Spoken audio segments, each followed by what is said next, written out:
అవినీతి అక్రమాలు లేని ఆర్మూర్ను తీర్చిదిద్దడమే తన ధ్యేయమని స్థానిక ఎమ్మెల్యే పైడి రాకేష్ రెడ్డి అన్నారు. పార్టీలకు అతీతంగా సమిష్టిగా కృషి చేసి నియోజకవర్గాన్ని ఆదర్శంగా తీర్చిదిద్దుదామని ఆయన పిలుపునిచ్చారు. ఆర్మూర్ పట్టణంలో మున్సిపల్ కార్యాలయ నూతన ప్రవేశ ద్వార ప్రారంభోత్సవ వేడుకను ఘనంగా నిర్వహించారు. ఈ కార్యక్రమానికి ముఖ్య అతిథిగా హాజరైన స్థానిక ఎమ్మెల్యే పైడి రాకేష్ రెడ్డి ముఖద్వారాన్ని ప్రారంభించారు. అనంతరం ఈ సందర్భంగా ఆయన మాట్లాడుతూ ఆర్మూర్ నియోజకవర్గాన్ని అన్ని పార్టీలు కలిసి అభివృద్ధి చేయడమే ధ్యేయంగా పెట్టుకోవాలని అన్నారు. ఎన్నికల సమయంలో మాత్రం పార్టీలు ఉంటాయని, ప్రజలచే ఎన్నుకోబడిన నాయకులు ప్రభుత్వం సహకరించి ఆర్మూర్ను అభివృద్ధి దిశలో ఉంచాలని ఆయన కోరారు. మున్సిపల్ నూతన భవనం కోసం, అభివృద్ధి కోసం త్వరలో ముఖ్యమంత్రిని కలిసి నిధులు మంజూరు చేయించుకుందామని ఆయన అన్నారు. అధికారులు ఏ పార్టీకి అనుకూలంగా ఉండకూడదని, స్వేచ్ఛగా జీవించాలని ఈ సందర్భంగా ఆయన తెలియజేశారు.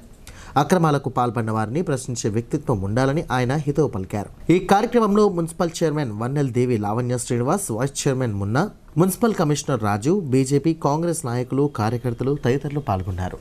ముఖ్యంగా ఈరోజు నా మిత్రులు, సహచరులు, నా సోదరి లావణ్య మున్సిపల్ చైర్మన్గా మొదటిసారి మీటింగ్లో పాల్గొనడం జరిగింది.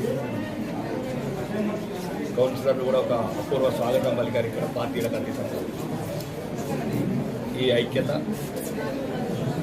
ఎప్పటికిట్లనే ఉండాలి. ఆర్మూర్ అభివృద్ధికి పార్టీలు వేరు, ఏది వేరైనా అందరం ఒకటే అనే అభిప్రాయానికి వచ్చాము.